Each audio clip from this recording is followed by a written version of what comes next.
Yo guys, so it's finally here, Fortnite for Android. This has been a long wait in the making, but we finally have it. Now, right now it's only exclusive to Samsung Galaxy devices, but that's just for the next 3 days.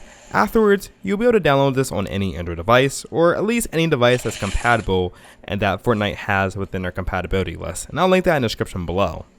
So overall, the game is extremely smooth on my Galaxy Note 8. It is locked to 30 FPS, but the graphics are set to Epic, which is the highest you can get. And I don't really notice any lag or stuttering. In fact, I don't see any lag or stuttering. It's surprisingly smooth, which I was not expecting that. And remember, the Galaxy Note 8 is pushing a whole lot of pixels.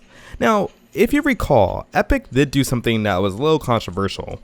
Rather than releasing this within the Google Play Store, they are releasing this as their own installer. But if you're on a Samsung Galaxy device, you can download it through the Galaxy Store.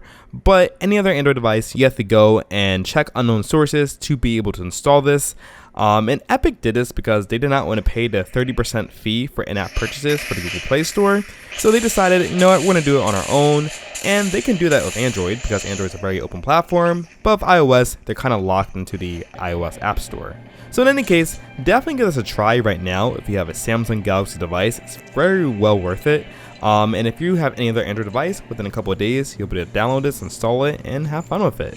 So guys, let me know what you think. Don't forget to go hit the subscribe button. And as always, thanks for watching and stay tuned for another galvanizing video.